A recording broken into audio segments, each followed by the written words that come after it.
Hey guys, it's been a while, but I wanted to talk to you about a few new things, some that may interest you and some that may not.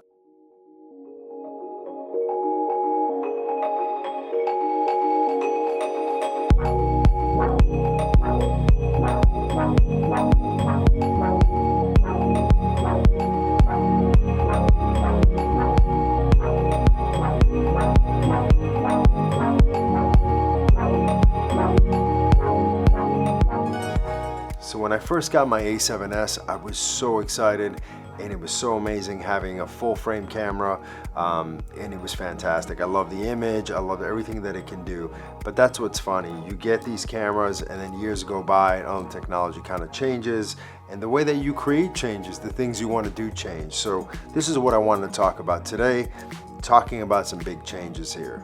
So a while back I ended up picking up the Blackmagic 4K.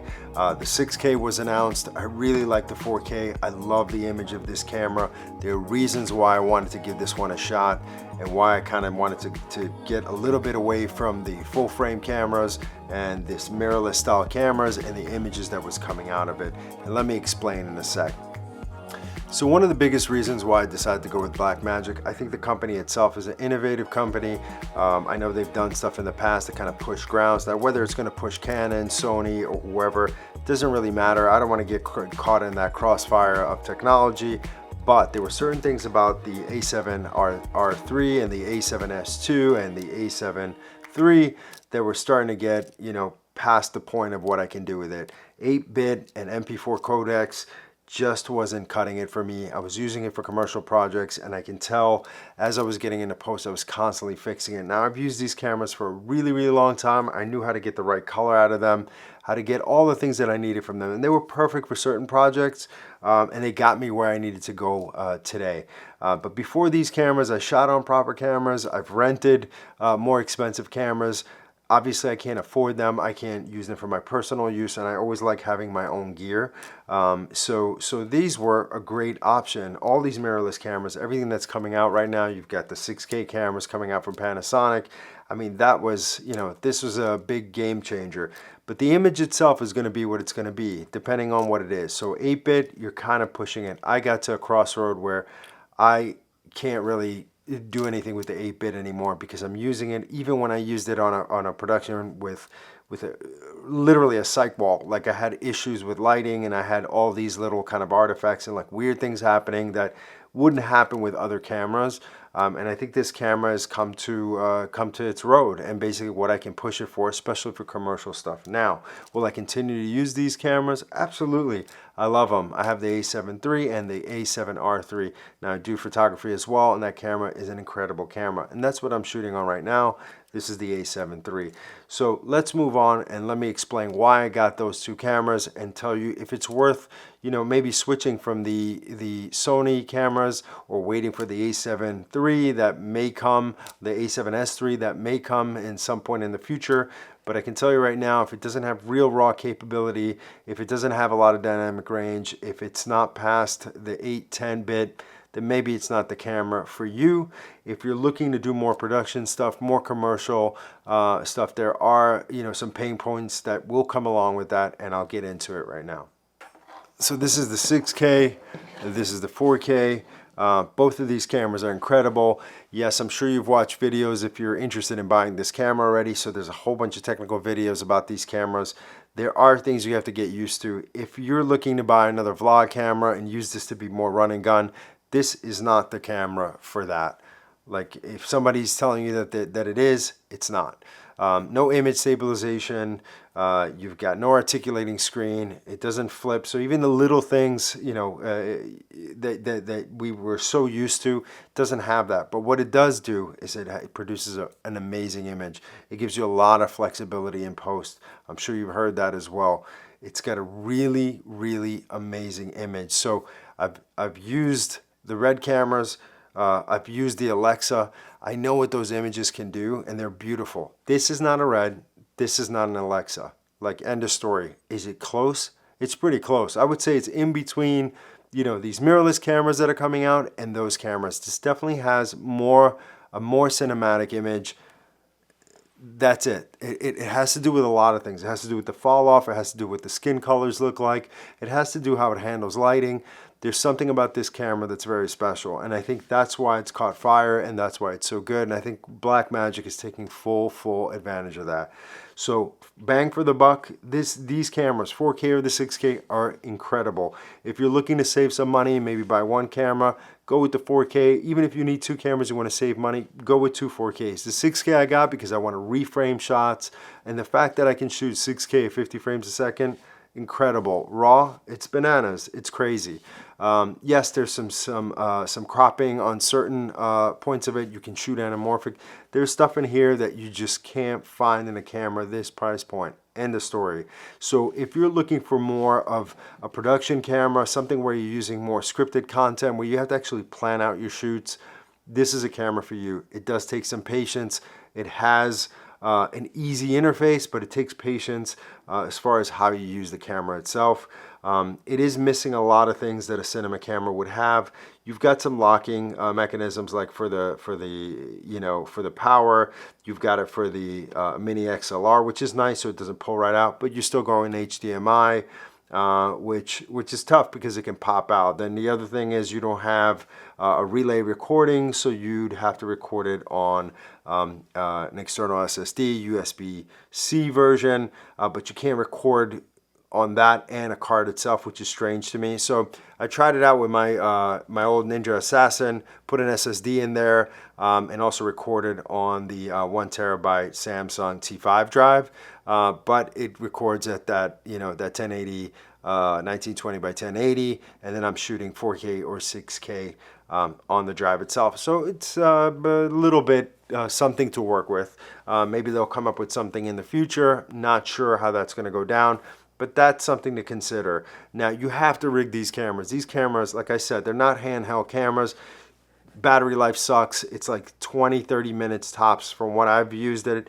So it's not great for that. You're not going to have any image stabilization, so you have to stabilize somehow. Either put it on a tripod, some sort of, like using a gimbal, something that's going to keep it stable. And again, balancing this camera is a little iffy and weird. I use it on the Moza Air 2, and it balances fine, and it's great, and it works. But I heard you have to get like brackets for other gimbals. So just think about those things prior to maybe jumping on board. There's going to be things you're going to have to work with. I had to get a whole bunch of cable systems. These actual rigs themselves I was using on my old cameras as well, even previous to my Sony cameras. So I've had these. It was a great investment. What's that saying when they say you should date the body but marry lenses? It's true. Keep your old lenses. You never know. I had some EF lenses. Shooting on the Rokinon EF lenses, and I ended up having to buy Micro Four Thirds lens here, which is actually been great. It doesn't bother me so much about the Micro Four Thirds. I was kind of stuck in that whole full frame. Love that look, love this, but the truth is, if you compose a shot, you do it right, you color it, and you use the right lighting, it's going to look wonderful. And again, you can get a booster for it. You can add adapters. You can make it look as good as you want to. It's up to you. But again, keep in mind when you're adding these things, you're putting glass in front of glass. You're going to lose some of the image quality. At the end of the day, though, this camera is really all about that image quality, and it's cinematic, buttery, beautiful fall off. A little bit better on the 6K. Noticeable differences. Again, Super 35. For the 6K, and you get the Micro Four Thirds. So again, you'd have to kind of match these if you wanted to by adding an adapter. You don't need to add an adapter, but if you want to, again, it adds to the cost. But beautiful image out of camera as is. Working with Braw.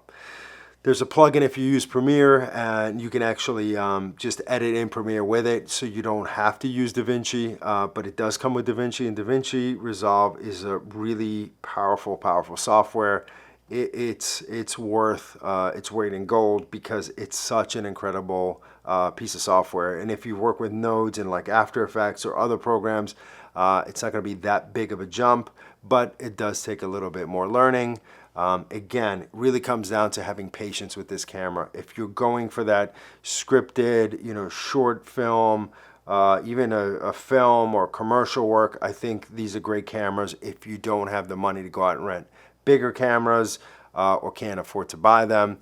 This is the camera you want to go with. And if you really have patience and you want to take your time to shoot stuff and you script it out and you storyboard it out and you really take your time doing it, these cameras are going to be great for you. Run and gun, weddings, I can't see how people can do or use these cameras for that. Maybe they can, maybe they're fast on the manual focus. I don't know, without shaking the camera. I have no idea. But again, I would preferably like these cameras on sticks or some sort of stabilization. You know, using follow focus, you're moving the camera, so you have to be very careful. Again, these cameras take a lot of patience. There are some drawbacks even, you know, setting these up. So in my previous video, I talk about, you know, how you can deal with, like, you know, battery management and how to use that. So I got these actual units here that you can add your V-mount to. It's a little weird for these because you have to place these in the back. You can't really stand them up against here, so you have to lower them. It obstructs the screen a little bit, so you got to pull them out. It becomes a little bit weird with the weight. But again, nothing's perfect, and you make it work, and it's still great. Again, you work around it the same way I worked around of all the issues with the A7III and the A7R3 and the A7S II.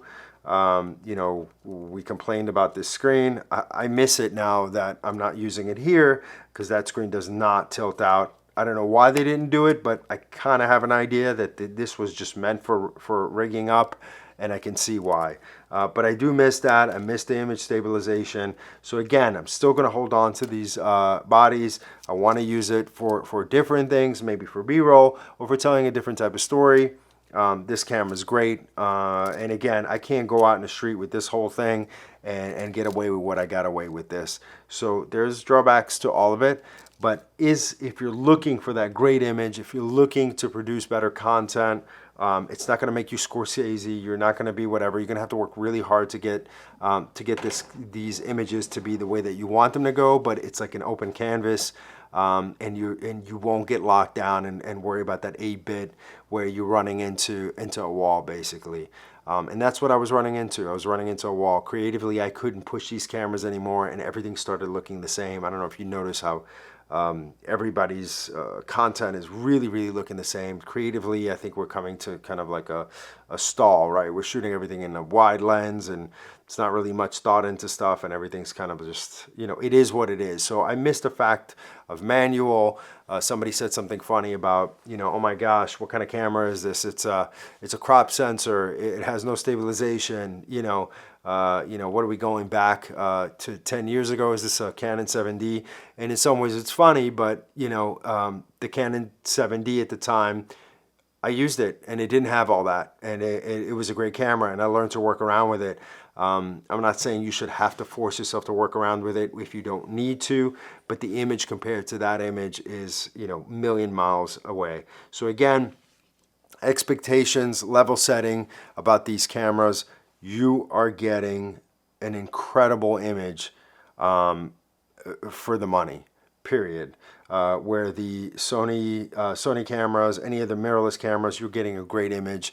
But remember, you're still, you know, getting this kind of video style image, and you work really hard to make it more cinematic. I don't know what that means anymore. The reality is that, you know, this has, I can tell you from my experience, it definitely has a closer image to a much higher end camera. So if you're on the fence about switching over, you know, and jumping into this, I would suggest go with a 4K. Give that a shot if you really love it and you need to have that 6K or future-proof your camera a little bit. It's a fantastic camera, worth every dollar. And again, just know that you're going to be investing into this camera. It's not just a camera, it's lenses if you don't have them. It's obviously building the camera up. You don't need a matte box. You don't need, you know, certain things, but I would suggest if you're going to put on a rig, definitely have a follow focus and a monitor and all the accessories that go along with it. Keep in mind the file sizes on the Sony cameras and some of the mirrorless cameras, MP4 really compressed. And you know, and that was, you know, so you can fit it on an SD card, 128 card, you could pretty much go all day. You know, if you did a full day shoot, maybe 2 cards. This 1 terabyte SSD USB-C is going to run out of time for you, especially if you're using 6K. Forget it. It's not going to happen. A very short amount of time on that. 4K, you might be able to get away with it. But again, if you're shooting mostly for 1920 by 1080, you should be fine with a 1 terabyte for a one-day shoot if you're not overshooting. I would suggest definitely bringing 1 to 3 cards if you're going to be shooting anything on 6K or 4K for a full day shoot, just to back you up. My suggestion. As far as monitors go, I'm using the Ninja Assassin. What's great about this is I've used it also as a backup, so I'm shooting 1920 on this while I'm shooting 6K or 4K on this guy, and then I have that kind of relay backup for me, just in case, because that's the one thing that I really didn't love, the fact that there weren't, there are 2 card slots, but there's no relay. Maybe they'll fix it. Maybe you'll be able to do it, but CF cards are crazy expensive. SD cards, you will drop frames, especially if you go on the higher frame rates from the cards coming from the, from your mirrorless cameras. It just, if they're not super high end, super fast, you're just gonna have to invest in those too. So beyond where you're going with, it's really hard to go back when you're shooting RAW because you have that flexibility. I don't shoot RAW everything. We'll shoot ProRes, which looks great and still gives me enough dynamic range. Like I said, these cameras are fantastic for certain things, depending what type of story you're telling. Please follow, like, and subscribe, and hit that bell button if you want to see more of my videos or be reminded of it. Thanks again for joining me. I will be back with more videos and hopefully have some more footage from work that's coming up. Enjoy. I'll talk to you guys soon.